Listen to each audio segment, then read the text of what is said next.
कहानी की शुरुआत में हमें मुफासा का बेटा सिम्बा द लायन किंग दिखाया जाता है, जो नाला से शादी कर चुका है और इनकी एक छोटी बेटी होती है जिसका नाम कायरा है। सिम्बा की वाइफ नाला एक दिन शिकार करने जाती है, लेकिन वो रास्ते में खो जाती है। वो अपना घर ढूंढ नहीं पाती और एक गार के नीचे बैठ जाती है, इस उम्मीद से कि एक दिन सिम्बा इसे ढूंढने के लिए आएगा। इसकी उम्मीद सही साबित होती है और सिम्बा इसे ढूंढने निकलता है। सिम्बा अपनी बेटी कायरा से कहता है, तुम बाकी जानवरों के साथ रहो और अपना ख्याल रखो। मैं तुम्हारी माँ को ढूंढने के लिए जा रहा हूँ। कायरा बाकी जानवरों के साथ एंजॉय कर रही होती है। तभी वहां रफीकी आता है, जो फिल्म में इसका ग्रैंडपा दिखाया गया है। कायरा का दिल लगाने के लिए वो इसे कहता है, और मैं तुम्हें एक कहानी सुनाता हूँ। ये कहानी एक शेर मुफासा की है, जो शुरुआत में तो एक आवारा के नाम से जाना जाता था, लेकिन बाद में वो एक किंग बन गया। यहीं से असल कहानी शुरू होती है। हम देखते हैं कि छोटा शेर मुफासा अपनी माँ और बाप के साथ खड़ा था। वो बंजर जमीनों में रहते थे। कई सालों तक बारिश ना होने की वजह से सारे जानवर बीमार हो गए, क्योंकि प्रॉपर तौर पर उन्हें खुराक नहीं मिल रही थी। मुफासा अपने पेरेंट्स से पूछता है, वो कौन से पहाड़ हैं जिनके पीछे से रोशनी आ रही है। इसकी माँ कहती है, इस जगह का नाम नीलेल है और एक दिन हम वहाँ जरूर जाएंगे। मैंने सुना है वहाँ सब कुछ और जानवर बहुत सुकून के साथ जिंदगी गुजारते हैं। इन्हीं बातों के दौरान अच्छी बात ये होती है कि बारिश शुरू हो जाती है। ये देखकर सारे जानवर खुशी से नाचने लगते हैं। इनकी खुशी की कोई इंतहा नहीं रहती, लेकिन इन्हें नहीं पता था कि इनकी खुशी कब बदकिस्मती में बदल जाएगी। बारिश इतनी तेज और ज्यादा होती है कि सैलाब आ जाता है। सैलाब के दौरान कई जानवर डूबने लगते हैं। मुफासा भी पानी के साथ बह गया। इसके पापा इसे बचाने के लिए पानी में कूदते हैं और इसे मुंह में पकड़कर किसी तरह बचा लेते हैं, लेकिन खुद के डूबने से पहले वो मुफासा को पत्थरों की तरफ उछाल देते हैं, जहां इसकी माँ इसे बुलाती है। मुफासा बहुत डरा हुआ था। अचानक पानी के साथ एक हाथी भी वहां बहकर आ गया।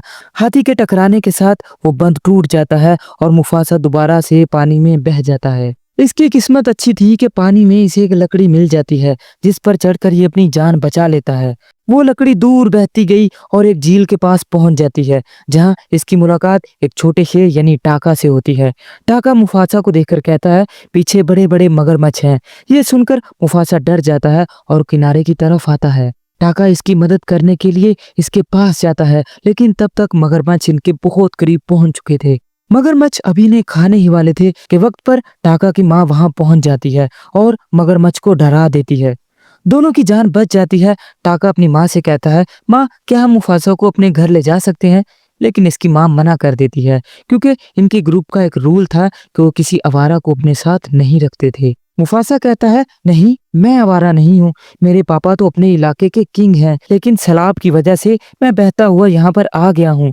टाका की माँ ये सुनकर इमोशनल हो जाती है और उसे अपने घर ले जाने का फैसला करती है।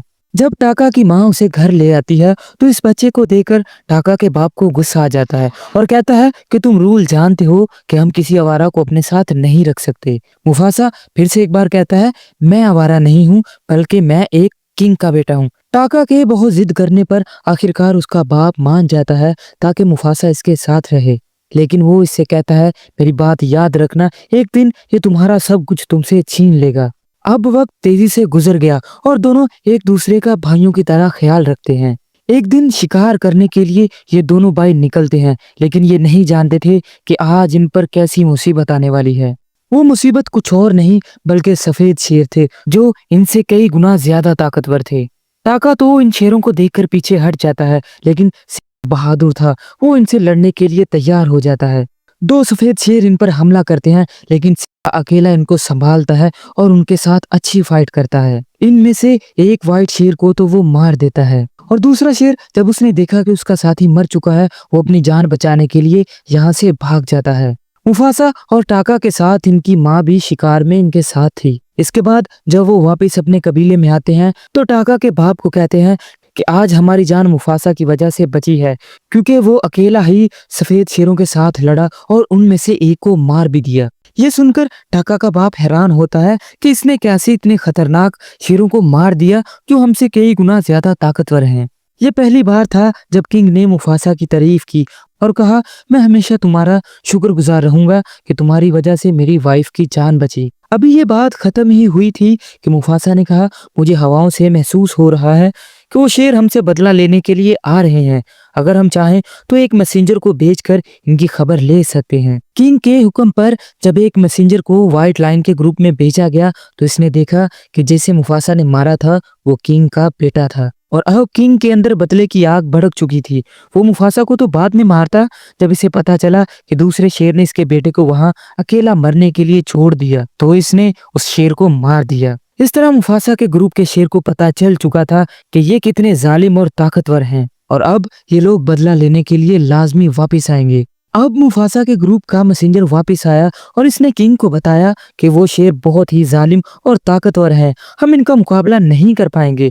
हमारे 2 शेर इनके 1 शेर के बराबर हैं, वो बहुत तेज भागते हैं, जल्द ही वो हम तक पहुंच जाएंगे। यह सुनकर किंग बहुत घबरा गया। इसने टाका से कहा, अगर तुम अगले किंग बनना चाहते हो तो तुम्हें यहाँ से भागना होगा, वरना वो यहाँ पर पहुंच जाएंगे और हमारा नामो निशान मिटा देंगे। सुबह जैसे ही सूरज निकला, टाका की माँ ने टाका और मुफासा से कहा, देखो वो जगह जहाँ पहाड़ों से रोशनी आ रही है, इस जगह में तुम्हें जाना होगा। तुम्हें वहां जाकर रुकना, जब तक ये खतरा टल नहीं जाता तुम वापस ना आना। जैसे ही ये खतरा टल जाएगा हम तुम्हें पैगाम भेजेंगे और तुम वापस आ जाना। टाका और मुफासा जल्दी करते हैं और वहां से निकल जाते हैं। वो अभी निकले ही थे कि सफेद शेरों का झुंड वहां पर आ गया। इनका किंग आकर टाका के बाप से पूछता है, वो कौन है जिसने मेरे बेटे को मारा। टाका के डैड ने ऐसा रिएक्ट किया जैसे इसे पता ही ना हो कि क्या हुआ है। तभी दूसरे लायंस ने जो सब देख रहे थे, इनको पता चला कि 2 शेर यहाँ से भाग चुके हैं। अब इन्होंने इनका पीछा करना शुरू किया। इनकी स्पीड इतनी तेज थी कि वो जल्द ही टाका और मुफासा के करीब पहुंच गए। इन्हें करीब देखकर मुफासा ने कहा, हमें यहाँ रुककर लड़ना चाहिए, भागना कोई बहादुरी नहीं। लेकिन वो ज्यादा थे, टाका और मुफासा सिर्फ 2। इसलिए टाका ने कहा, हमें ऐसी बेवकूफी नहीं करनी चाहिए, हमें भागते रहना होगा। इनकी बातचीत के दौरान सफेद शेर इनके पास पहुंच गए और उन्होंने आकर पूछा, हमारे नवाब को किसने मारा। मुफासा बिना डरे बोला, मैंने मारा है। लेकिन उन्होंने मुफासा की बात का यकीन नहीं किया क्योंकि उन्होंने टाका के खून में शाही खून की खुशबू महसूस कर ली थी। इसलिए वो समझ गए कि टाका ने ही इनके नवाब को मारा है। हालांकि मुफासा ने कहा भी था कि इसको छोड़ दो, सब मेरी गलती है, लेकिन वो अब सिर्फ टाका के पीछे पड़ गए थे। इस तरह टाका मुफासा के साथ भागकर पहाड़ी के आखिरी किनारे तक पहुंच गया जिसके नीचे पानी ही पानी था। सफेद शेर इनको पकड़ने वाले थे कि टाका और मुफासा ने पानी में जंप कर दिया। पानी का बहाव इन्हें बहाते हुए काफी दूर ले गया। अब टाका और मुफासा पानी से निकले, लेकिन रात को इन्हें बहुत भूख लग चुकी थी। वो खाना ढूंढने लगे। अचानक इनको जंगल में किसी की स्मेल आई। इन्होंने सोचा कि शायद सफेद शेर हम तक पहुंच चुके हैं, लेकिन जब वो बाहर निकले तो इन्होंने देखा कि एक शेरनी है जिसका नाम सैराबी है। इन्होंने सैराबी को देखकर चैन की सांस ली। सैराबी ने बताती है कि सफेद शेरों का डर हर जगह फैल चुका है। इन्होंने मेरे पूरे कबीले को मार डाला और मैं अकेली बचती बचाती यहाँ तक पहुंची हूँ। यहाँ हमें एक और छोटा परिंदा दिखाया गया है जिसका नाम शाजू है और वो हर टाइम सैराबी के साथ रहता है एज ए बॉडीगार्ड। और सैराबी ये भी कहती है कि मैं भी मलेल ही जा रही हूँ जहाँ तुम जाने वाले हो। इस तरह वो डिसाइड करते हैं कि अपना सफर मिलकर जारी रखेंगे। आगे थोड़ी दूर जाने पर इन्हें खाने की खुशबू आती है। ये खुशबू इन बंदरों की थी जिनको ये खाया करते थे। पहली बार इन्हीं बंदरों के बीच मुफासा की मुलाकात रफीकी से हुई। रफीकी को बंदर बिल्कुल पसंद नहीं करते थे, इसलिए इसको अपने ग्रुप से निकाल दिया। इसी तरह रफीकी की मुलाकात इन तीनों से हुई। इससे पहले कि वो रफीकी का शिकार करते और इसे खा जाते, रफीकी ने इनसे कहा कि वो मलेले का रास्ता जानता है। ये सुनकर वो हैरान हो जाते हैं। मुफासा ने कहा, सच बताओ। रफीकी ने जवाब दिया, हाँ मैं सच कह रहा हूँ, अब मैं वहीं जा रहा हूँ क्योंकि मेरा भाई वहां पर रहता है। भाई वाली बात तो झूठ थी, लेकिन वो मलेली का रास्ता सच में जानता था। ये लोग इसे छोड़ देते हैं और अपने ग्रुप में शामिल कर लेते हैं ताकि वो आसानी से अपनी मंजिल तक पहुंच सकें। सफर करते करते सुबह हो जाती है और रफीकी को हवाओं से पता चलता है कि अभी भी सफेद शेर इनका पीछा कर रहे हैं। रफीकी सोचता है कि सफेद शेर इनकी पूरी नस्ल को खत्म कर देंगे और इन्हें आराम करने से मना करता है कि वो अपना सफर जारी रखें ताकि अपनी जान बचा सकें। रास्ते में टाका मुफासा से कहता है कि वो सैराबी को पसंद करता है और कहता है, मुझे कोई तरीका बताओ कि मैं कैसे इसे इम्प्रेस करूं। मुफासा कहता है कि तुम इसे बताओ कि तुम्हारे जिस्म से फूलों की खुशबू आ रही है, क्योंकि लड़कियों को ऐसी बातें पसंद हैं कि कोई उनकी तारीफ करे। मुफासा की बात मानकर टाका ऐसा ही करता है जिससे वो खुश हो जाती है। खैर आगे एक हाथियों का झुंड उन्हें मिलता है और देखते देखते वो सफेद शेर इनके करीब पहुंच चुके थे। असल में वो इतने तेज थे कि पहाड़ों से कूदते हुए जल्दी से इनके करीब पहुंच चुके। इनसे बचने के लिए शराबी को एक आइडिया आता है। वो एक पेड़ पर चढ़ गई और मधुमक्खियों के छत्ते को तोड़ दिया। मधुमक्खियों ने हाथियों के झुंड को परेशान किया। जब हाथी भागने लगे तो व्हाइट शेर उनमें उलझ जाते हैं। शराबी उसी पेड़ पर चढ़ी हुई थी और वो वहां से गिर जाती है। इससे पहले कि वो हाथियों के पांव के नीचे आके कुचली जाती, तभी वहां पर मुफासा पहुंच जाता है और उसे बचा लेता है। हाथी का झुंड पहाड़ों पर भाग रहा था और इनकी तेज रफ्तार की वजह से पहाड़ टूटने लगे।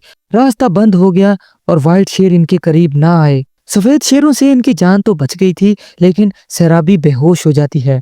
तब रफीकी शराबी के पास आता है और उसकी गर्दन की कुछ नसें दबाता है, जिसकी वजह से उसे होश आ जाती है। होश में आते इसने पूछा, मेरी जान किसने बचाई? फौरन मुफासा ने झूठ बोलकर जवाब दिया, टाका ने तुम्हारी जान बचाई है। लेकिन रफीकी को सारा सच पता था। वो ये अब जान चुका था, मुफासा ना सिर्फ बहादुर शेर है बल्कि एक बड़े दिल का मालिक भी है। वो अपने भाई टाका के लिए कुछ भी कर सकता है। वो लोग अपना सफर जारी रखते हैं और बर्फीली पहाड़ियों के पास पहुंच जाते हैं। अब ये अपनी मंजिल से थोड़े ही दूर थे, लेकिन इनका पीछा अभी भी सफेद शेरों ने नहीं छोड़ा। दिक्कत यहाँ पर यह थी कि पीछे उनके पैरों के निशान लग रहे थे, जिसकी वजह से वो सफेद शेर इनके पीछे पीछे आ रहे थे। मुफासा ने शाजू से कहा कि वो अपने परों की मदद से इनके पैरों के निशान यहाँ से मिटा दे, ताकि वो इन तक ना पहुंच सकें। मुफासा का ये आइडिया बहुत अच्छी तरह काम कर गया। जब सफेद शेर वहां पहुंचे तो इन्हें कोई पैरों का निशान नहीं मिला और वो वहीं पर रुक जाते हैं। शराबी मुफासा की इस आइडिया से इम्प्रेस होती है और शराबी को ये भी पता चलता है कि मुफासा ही ने मेरी जान बचाई थी। इस तरह शराबी मुफासा की तरफ अट्रैक्ट होने लगती है। मुफासा शराबी को समझाने की कोशिश करता है कि ये सब टाका ने ही किया था। अब टाका को इससे जलन होने लगती है और इसे लगता है कि मुफासा इसे धोखा दे रहा है। तभी टाका को अपने बाप की बात याद आती है कि एक दिन ये मुफासा तुमसे सब कुछ छीन लेगा। उससे में वो सफेद शेरों के पास जाता है और उनसे कहता है, क्या तुम्हें पता है कि तुम्हारे नवाब को किसने मारा? वो कहते हैं कि तुमने ही मारा है। लेकिन टाका कहता है कि मैं तुम्हें आज सच बताता हूँ कि उसको मुफासा ने मारा है। पहले तो मैं उसके साथ था, लेकिन अब वो मुझे धोखा दे रहा है। मैं चाहता हूँ कि तुम उसका शिकार करो और उसे मार डालो। टाका कहता है कि तुम मेरे पाँव के निशान का पीछा करते करते हम तक पहुंच जाना और वहां तुम्हें मुफासा मिल जाएगा। सुबह होने से पहले पहले टाका उनके पास आ जाता है। मुफासा को इस बात की खबर नहीं होती कि टाका ने उसकी जान का सौदा कर दिया है। आखिरकार लंबा सफर तय करने के बाद वो उस जगह तक पहुंच जाते हैं। वो इस जगह को देखकर बहुत खुश होते हैं, क्योंकि मुफासा हमेशा अपनी माँ से इस जगह के बारे में पूछा करता था और चाहता था कि वो अपनी फैमिली के साथ यहाँ पर रहे। मुफासा ने यहाँ आकर नोटिस किया कि सारे जानवर चैन से रह रहे हैं, किसी को भी किसी जानवर से खतरा नहीं। लेकिन मुफासा नहीं जानता था कि उसके भाई ने ही उसे धोखा दे दिया है और उसका पीछा करते करते वो सफेद शेर भी उनके पास पहुंच जाते हैं। मुफासा उनको देखकर काफी परेशान होता है कि आखिर इनको हमारे ठिकाने का कैसे पता चला? हमने तो सारे पाँव के निशान मिटा दिए थे, तो फिर ये यहाँ तक कैसे पहुंचे? वो ये नहीं जानता था कि सबके पीछे इसका अपना ही भाई टाका है। फिर इन सफेद शेरों के साथ इनकी लड़ाई शुरू हो जाती है और इसी लड़ाई के दौरान वो इन्हें बताते हैं कि तुम्हारे भाई टाका ने ही तुम्हारा ठिकाना बताया है। मुफासा ये सुनकर बहुत टूट गया कि उसके ही भाई ने उसको धोखा दिया। लड़ते लड़ते सफेद शेर मुफासा को एक पहाड़ी से धक्का देता है और वो नीचे गिर जाता है। वहां से उठकर मुफासा दूसरी साइड पर चला जाता है। एक पहाड़ पर चढ़ गया और सब जानवरों से कहने लगा, अगर आज तुमने लड़ने का फैसला नहीं किया तो तुम हमेशा के लिए मारे जाओगे और सफेद शेर तुम्हें रोज बरोज मारते रहेंगे और एक दिन ये जगह बिल्कुल वीरान हो जाएगी। इसलिए अगर आज हम सब ने हिम्मत ना दिखाई तो हम सब मारे जाएंगे। ये सुनकर सब जानवरों में हिम्मत आ जाती है और उन्होंने फैसला किया कि वो मुफासा के साथ मिलकर लड़ेंगे। जैसे ही सफेद शेर फिर से उस पर हमला करने आते हैं, सब जानवर मुफासा के साथ मिलकर उस पर अटैक कर देते हैं और उनमें से कुछ शेरनियां मुफासा के साथ लड़ना शुरू कर देती हैं, जिसके जरिए मुफासा एक पहाड़ी से नीचे गिर जाता है और काफी जख्मी हो चुका था। मुफासा को जख्मी देखकर सफेद शेरों का राजा खुश हो जाता है कि अब मुफासा को मारना और भी ज्यादा आसान हो चुका है। मुफासा जख्मी था और सफेद शेर बहुत ताकतवर था, इसलिए मुफासा इसका मुकाबला नहीं कर सकता था। लेकिन मुफासा के अंदर हिम्मत इतनी ज्यादा थी कि वो जख्मी होने के बावजूद भी लड़ने का फैसला करता है। इतने में टाका भी वहां आ जाता है। ये देखकर टाका को मुफासा पर तरस आया और इसने सफेद शेर से कहा कि मुफासा को छोड़ दो। लेकिन सफेद शेर तो अपने बेटे के खून के बदले में था। जब सफेद शेर फिर से मुफासा पर हमला करने लगता है तो टाका भी इस लड़ाई में शामिल हो जाता है।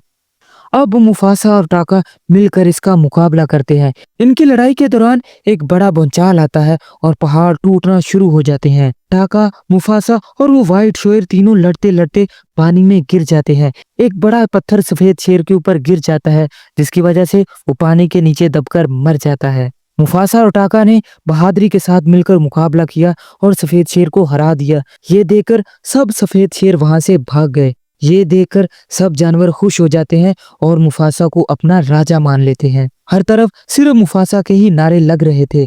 तभी मुफासा की माँ भी वहां पर पहुंच चुकी थी। पहले तो वो मुफासा को नहीं पहचान पाई, बाद में वो इसको पहचान लेती है। दोनों बड़े खुश होते हैं। यहाँ पर मुफासा को ये भी पता चलता है कि उसका बाप मारा गया है।